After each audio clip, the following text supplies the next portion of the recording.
Communion, Nip and Sip or La Feast, Part 1. In most institutional churches, the Holy Communion is observed as a ritualistic sacrament with the elements reduced to a small piece of cracker and a sip of grape juice or wine.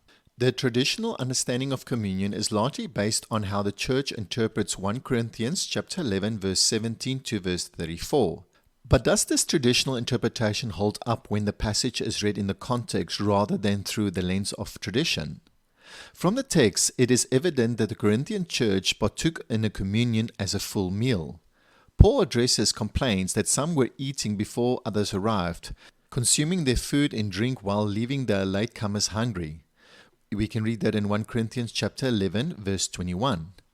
The latecomers were likely servants or laborers who arrived late due to their work obligations. In response, Paul reprimands the church in verse 22, asking, "Do you not have houses to eat and drink in?" But does Paul's rebuke imply that the communion meal should be reduced to a modern nip and sip practice? Not at all. In verse 33 to 34, Paul clarifies that they are to wait for one another before eating.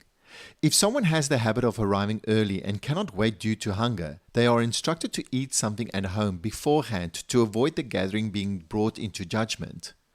Paul highlights in verse 29 that the manner in which they were gathering, failing to wait for one another and neglecting to share their food, brought judgment upon them because they were not discerning the body of Christ. In the next chapter, in 1 Corinthians chapter 12, Paul elaborates on the meaning of the body of Christ, referring to the members of the church. Therefore, discerning the body of Christ in this context refers to how the Corinthians were treating one another. Their selfishness and lack of unity demonstrated a failure to recognize and honor the body of Christ as represented by the church community. The context, therefore, does not justify reducing the Lord's Supper to a Lord's snack. Like and subscribe for more 2-minute biblical rebuttals.